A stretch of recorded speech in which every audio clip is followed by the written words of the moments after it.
Hello everyone, welcome to my channel. मैं हूं आपकी होस्ट रश्मि। विंटर के सीजन का एक हम बेनिफिट उठा सकते हैं, वो है माइक्रो ग्रीन्स उगाना। और उसमें भी आज जो मैं माइक्रो ग्रीन उगाने जा रही हूं वो है जौ या बार्ली। आप लोगों के लोकल लैंग्वेज में उसे क्या कहते हैं बताएंगे। और ये सुपर फूड में गिना जाता है और इसे किस तरह से लगाया जाता है और किस तरह से हम इसे कंज्यूम करें जिससे कि हमें बहुत सारे इसके बेनिफिट हों और बहुत सारी बीमारियों से हम बच पाएं। चलिए जानते हैं इसके बारे में, चलते हैं हमारी वीडियो में। आप लोग मेरे सामने ये 3 कंटेनर देख रहे हैं। मैं भी विंटर सीजन का भरपूर उसका फायदा उठाती हूँ। जो भी माइक्रो ग्रीन्स हम उगाते हैं उनमें सबसे बेहतरीन हम इसे कह सकते हैं ये है जौ या बार्ली जिसे कहते हैं। और देखें, ये एक ऐसा सीड है जिसे हम विंटर में जब लगाते हैं बहुत आसानी से उग जाता है। इसे आप अक्टूबर से लेकर के अक्टूबर, नवंबर, दिसंबर, मैंने तो जनवरी में इसे लगाया है फिर भी ये उग गया है। जनवरी में थोड़ा सा टाइम टेकिंग होता है, लेकिन फिर भी अगर 7 से 10 दिन आपने इसकी केयर कर दी। कैसे मैंने इसे उगाया है, क्योंकि अभी थोड़ा सा ज्यादा कोल्ड हो गया है, वो मैं आप लोगों को अभी बताऊंगी, लेकिन थोड़ी सी केयर कर दें तो ये बड़े आसानी से उग जाते हैं। आप यहाँ देखें, ये तकरीबन 20 दिन का मेरा क्रॉप है।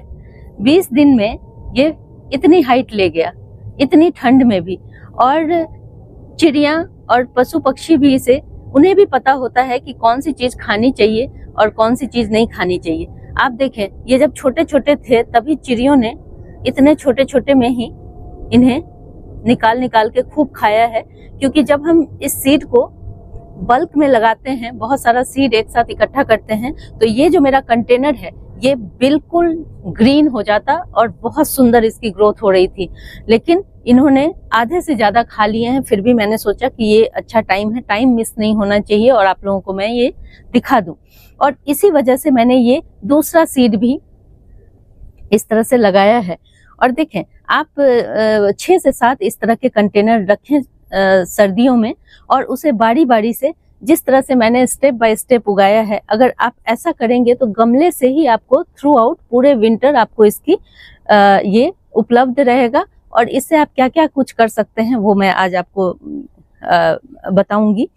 जैसे कि देखें, सबसे बड़ा बेनिफिट तो इससे होता है वो है विंटर के सीजन में हमारे इम्यून सिस्टम पे भी बहुत असर पड़ता है। इतनी ज्यादा ठंड पड़ रही है इस वक्त कि हमें कफ, कोल्ड और बहुत सारी छोटी मोटी चीजें, स्किन में रैसेस, ये सब होती हैं।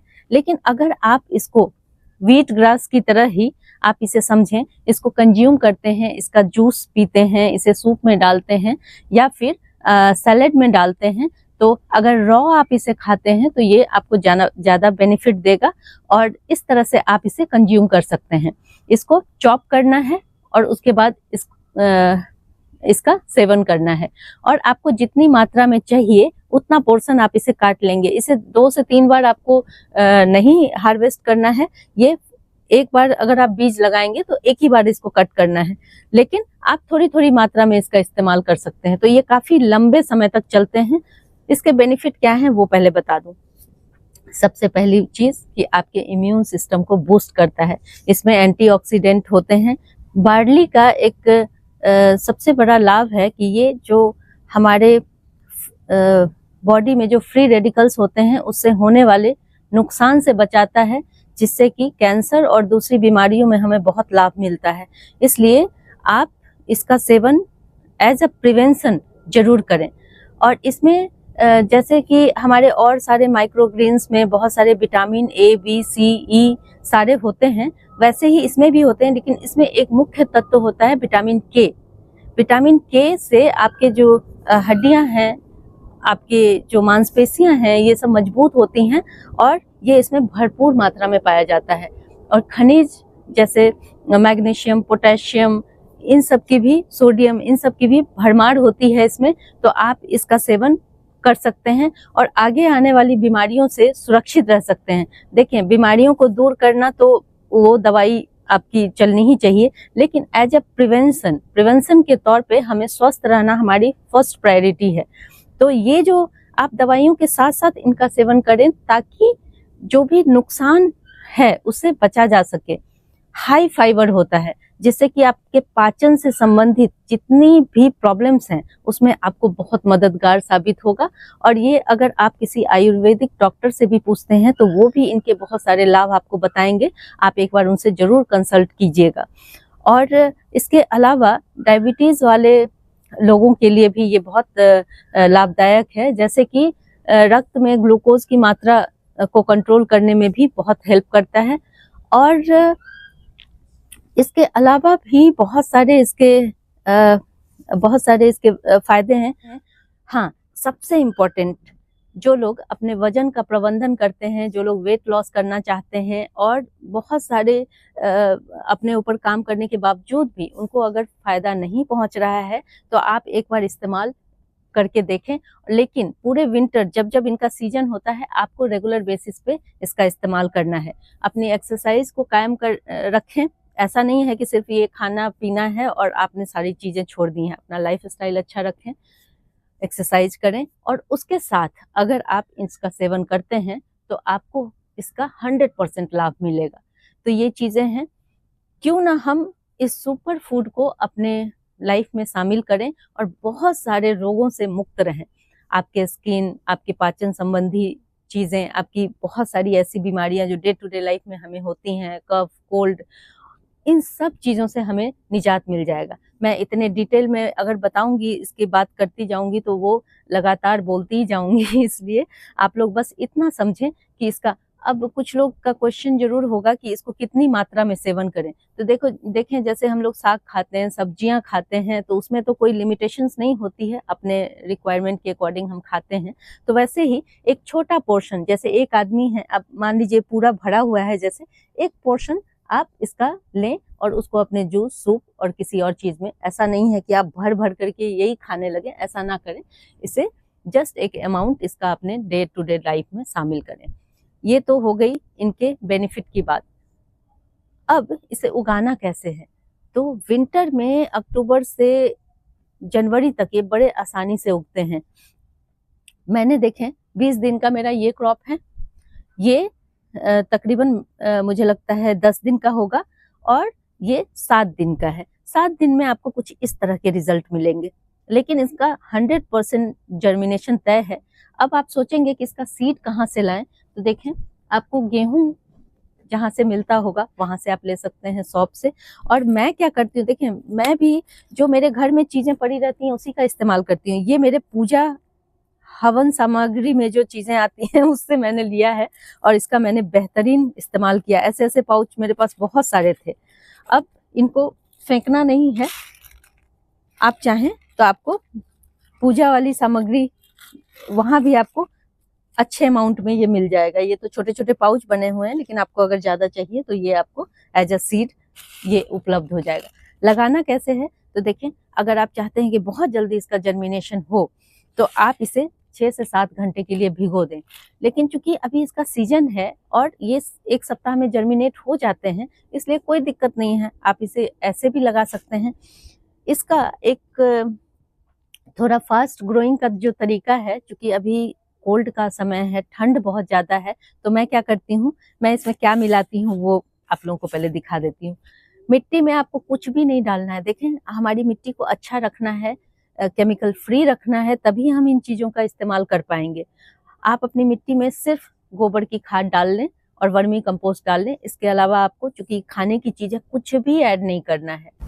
यहाँ पे आप लोग देख रहे होंगे ये जियो फैब्रिक ग्रो बैग है और इसमें एक अमरूद का प्लांट लगा हुआ है। प्लांट मेरा बहुत छोटा है तो मैं इस स्पेस का यूटिलाइज कर लूँगी। ये देखें इसमें वर्मी कंपोस्ट थोड़ी सी डली हुई है, कोई भी खाद मैंने एक्स्ट्रा कुछ भी इसमें नहीं डाला है क्योंकि मेरा ये प्लांट न्यू है। इस तरह के जगह का, स्पेस का हम भरपूर इस्तेमाल करेंगे और इसमें मैं अपना ये बार्ली लगा दूंगी। बस हल्का सा इसे ढीला किया। या देखें यहाँ चूँकि विंटर का टाइम है और हमारे सीड को गर्माहट की ज़रूरत होती है, इसलिए मैंने इसमें लकड़ी की राख मिलाई है। ये लकड़ी की राख आपको कहीं से भी मिल जाएगी और इसमें आपको ध्यान रखना है कि प्लास्टिक वगैरह ना हो और इसको हमें इसमें मिला लेना है। इसके 2 फ़ायदे हैं, क्योंकि विंटर का समय है तो ये लकड़ी की राख इसे हमारे सीड को गर्माहट देगा, फंगस से इसका प्रोटेक्शन करेगा, कीड़े मकोड़ों से इसका प्रोटेक्शन करेगा। मेरे यहाँ तो चिड़ियाँ गिलहरी ये सब भी बहुत ज़्यादा हैं, तो मैं इसका इस्तेमाल कर रही हूँ।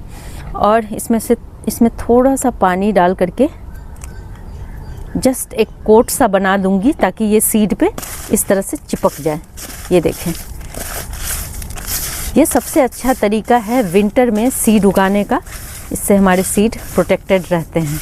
और देखें 100% जर्मिनेशन, ये सारे सीड जितने मैंने डाले हैं ये सब उगाएंगे और ये पूरा घना हो जाएगा यहाँ पे, और मेरे को काफ़ी दिन तक ये मिलते रहेंगे। आपने देखा कि 3 कंटेनर में पहले से ही ये लगे हुए हैं, तो लगातार प्रोडक्शन के लिए हमें इसी तरह से प्रबंधन करना होता है। तो देखें इस तरह से हम एक ज़्यादा डेप्थ में से नहीं लगाना है, आधे इंच डेप्थ में लगाना है। तो देखें इस तरह से हम इसमें डालते जाएंगे। अगर ये घने घने भी बीज लगते हैं तो कोई दिक्कत नहीं है, हमें इससे ना ही कोई अनाज उगाना है, हमें सिर्फ माइक्रोग्रीन्स चाहिए। देखें ये हमने एक रिंग बना लिया, एक दूसरा रिंग इसके साइड में, क्योंकि हमारे अमरूद की रूट भी अभी ये बहुत छोटा प्लांट है, इसलिए ये दूसरा रिंग हमने बना लिया। अब इसी में हमारा ये पूरा भर जाएगा माइक्रोग्रीन से। बहुत ज़्यादा बड़े नहीं होने देना है अपने पौधों को, जब वो छोटी अवस्था में रहें तभी आपको उसे हार्वेस्ट कर लेना है, इतना ध्यान रखें। जैसे जैसे प्लांट आपका बड़ा होता जाएगा उसमें जो खनिज लवण इन सब की मात्रा होती है वो बदलती जाती है, इसलिए हमें उसी स्टेज में इसका बेनिफिट उठा लेना चाहिए। पानी डाल देना है और ये 6 से 7 दिन में, चूँकि ठंड बहुत ज़्यादा है, धूप कम उगती है इस समय, तो 6 से 7 दिन में ये जर्मिनेट हो जाएंगे। और आपको ज़्यादा पानी भी नहीं डालना है विंटर के सीज़न में, नहीं तो वो ख़राब हो जाएंगे सारे के सारे प्लांट। तो बस अब मैं इसे अगले सप्ताह थोड़ा सा स्प्रे कर दूंगी पानी का, बस। देखें ये हमारा लग गया।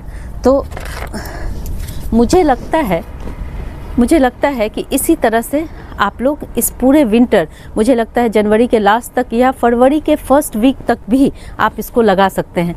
जैसे जैसे धूप बहुत ज़्यादा तेज़ होने लगेगी, गर्मी आने लगेगी, तब फिर इनको उगने में थोड़ी सी मुश्किल होती है। तो मैं उम्मीद करती हूँ, आशा करती हूँ कि आप लोग इसे अपना करके अपनी सेहत को ज़रूर दुरुस्त रखेंगे। अगर आप लोगों को मेरी ये वीडियो पसंद आती है तो प्लीज़ इसे लाइक, शेयर एंड सब्सक्राइब करना ना भूलें। बेल बटन को ज़रूर दबाएं। Live nature, love nature. Thank you.